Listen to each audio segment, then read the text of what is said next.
ఈరోజు మనం భారత రాజ్యాంగంలోని రైట్ టు రిలీజియస్ ఫ్రీడమ్ మత స్వేచ్ఛ హక్కు ఆర్టికల్ నెంబర్ 25 నుంచి 28 వరకు ఉన్నటువంటి మత స్వేచ్ఛ హక్కు గురించి మనం తెలుసుకుందాం. India is a country with many religions.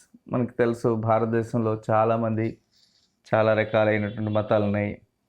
Every religious people may follow their according to their faith and they will worship according to their faith.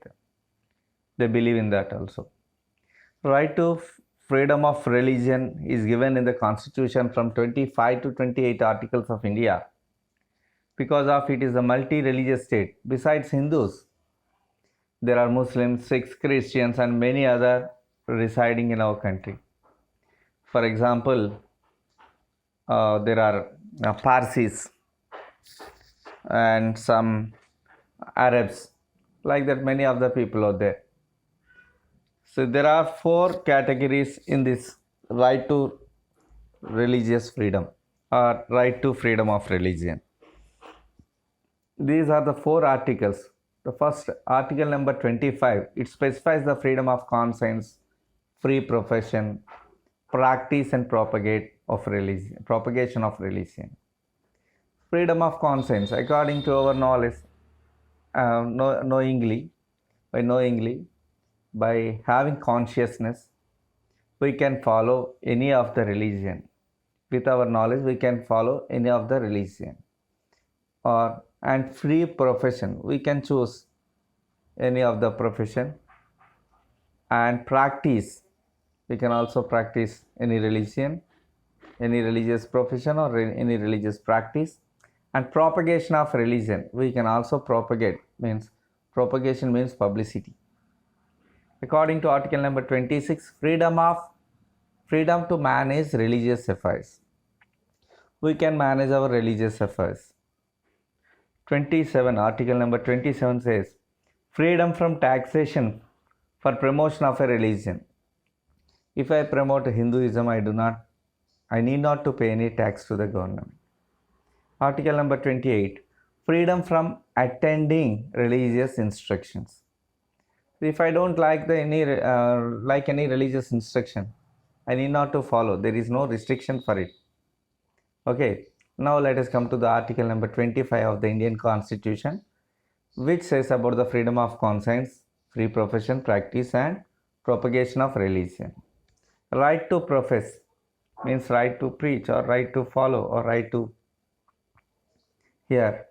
right to practice, right to propagate, right to follow or right to take any profession of religion.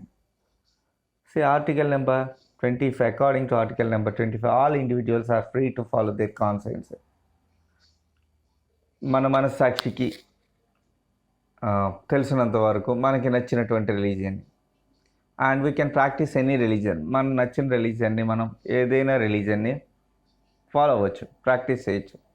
No one can prohibited from following his or her religious practices as an individual. Nobody can prohibit, మన ఎవరు కూడా ఈ మతం ఆచరించద్దు అనేటువంటి restriction కానీ ఏ రకమైనటువంటి prohibition కానీ పెట్టలేరు. అంటే ఇది పూర్తిగా వ్యక్తిగతమైనటువంటి విషయం. This is also means that a person can decide to change his or her religion. మన మతాన్ని కావాలంటే మనం మార్చుకునేటువంటి అవకాశం మనకి కల్పించబడింది రాజ్యాంగం ద్వారా. This right preserves the spirit of secularism in India. మన secularism, what is meant by secularism? Secularism అంటే ఏంటి? సెక్యులరిజం అంటే ఏంటంటే మన మతాన్ని మనం ఫాలో అవుతూ మిగిలిన వాళ్ళని కూడా అలౌ చేయడం. ఇక్కడ దేశంలో భారత ప్రభుత్వానికి కానీ భారత రాజ్యానికి కానీ ఎటువంటి మతంతో కానీ సంబంధం లేదు. ఏ మతాన్ని ఎంకరేజ్ చేయదు, ప్రోత్సహించదు, అలాగే నిరుత్సాహపరచదు. మతం అనేది పూర్తిగా వ్యక్తిగతమైనటువంటి విషయంగా భావిస్తుంది. దీన్నే మనం సెక్యులరిజం అంటాం. ఒకవేళ మతం వద్దు అంటే నైదర్ ఇర్రిలీజియస్ నాట్ ప్రో రిలీజియస్, మతం లేదని చెప్పదు, మతం ఉందని ఎంకరేజ్ చేయదు. అది పూర్తిగా మన వ్యక్తిగతమైనటువంటి విషయం అనమాట. అది సెక్యులరిజం అంటే. ఆర్టికల్ నెంబర్ 25 ప్రకారం all individuals free to follow their concepts. For example ఇక్కడ మనం చూసినట్లయితే కొంతమంది సిఖిజాన్ని ఫాలో అవుతున్నారు. కొంతమంది పక్కనే మనం చూసినట్లయితే మసీదులో, జుమ్మా మసీదులో ప్రాక్టీస్ చేస్తూ ఉన్నారు. వ్యక్తులు అనే వాళ్ళు ఫాలో అయ్యేటువంటి మతం అనేది వాళ్ళు పూర్తిగా వ్యక్తిగతమైనటువంటి స్వేచ్ఛకి సంబంధించినటువంటిది, వాళ్ళ మనస్సాక్షికి సంబంధించినటువంటిది. అంతేగాని ఏ రకంగానూ కూడా ప్రభుత్వం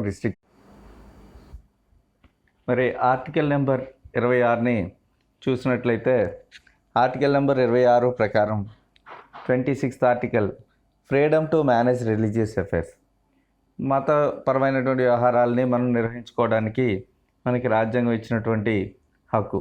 it permits every religious group the right to manage its own affairs in matters of religion. మనం యజ్ఞాలు చేసుకోవచ్చు, యాగాలు చేసుకోవచ్చు. మన మత విషయాల్లో మన సొంతంగా మన సొంత వ్యవహారాలని మనం చేసుకునేటువంటి సొంత మతపరమైనటువంటి క్రతువులను చేసుకునేటువంటి అవకాశం మనకి కల్పించింది. Every religious sect has the right to establish and maintain institutions for religious and charitable purposes. మనం ఏదైనా ఒక ఆర్గనైజేషన్ పెట్టుకొని లేదా ఒక మతపరమైనటువంటి చారిటబుల్ దాతృత్వానికి సంబంధించినటువంటిది కానీ, లేదా ఒక సంస్థను ఏర్పాటు చేసి సేవా కార్యక్రమాలు చేసుకోవడం కానీ. ఫర్ ఎగ్జాంపుల్ టీటీడీ ఉంది, కళ్యాణమస్తు అనేటువంటి ప్రోగ్రాం ఒకటి జరుపుతూ ఉంటుంది.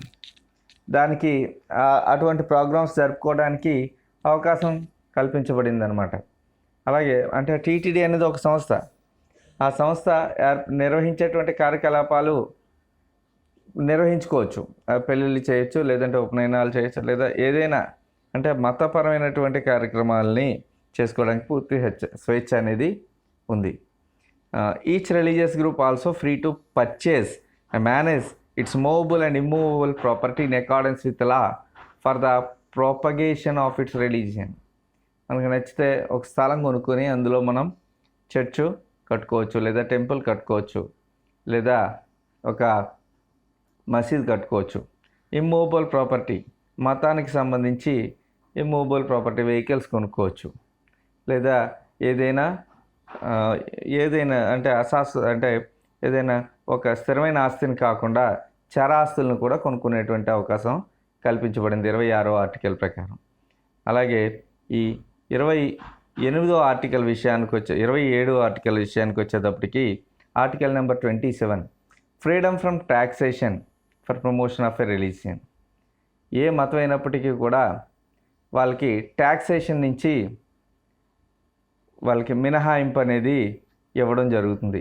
It lays down that no person shall be compelled to pay any taxes for the promotion or maintenance of any particular religion.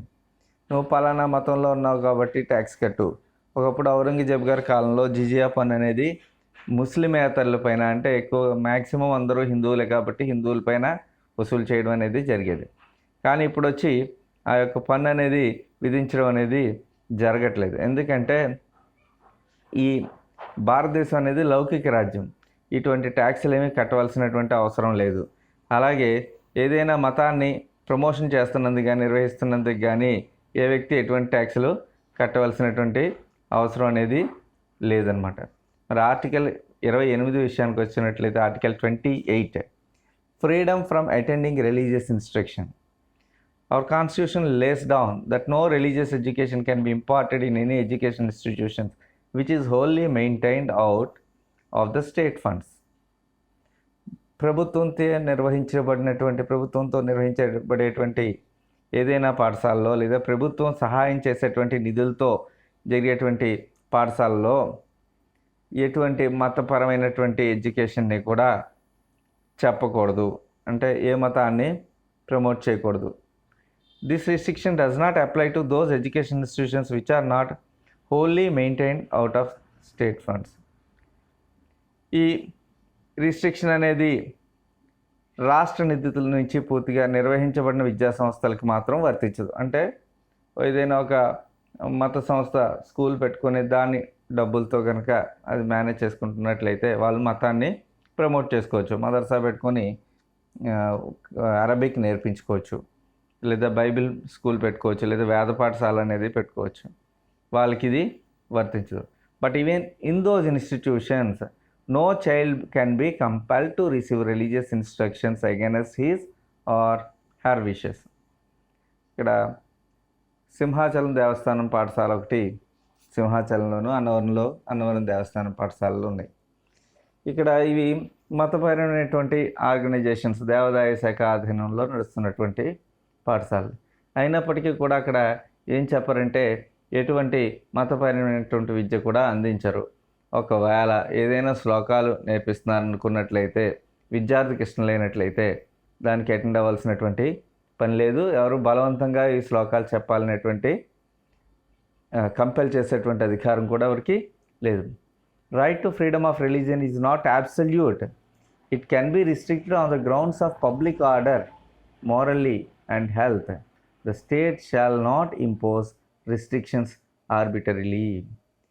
ఇది ఇటువంటివి ఈ సంస్థలో ఏ బిడ్డ అయినా సరే వాళ్ళ ఇష్టానికి, అంటే మతాన్ని స్వీకరించబడి ఒత్తిడి చేయడం కానీ, మతపరమైనటువంటి విషయాల్ని ఫాలో అవ్వమని కానీ ఇటువంటివి చేయలేరు.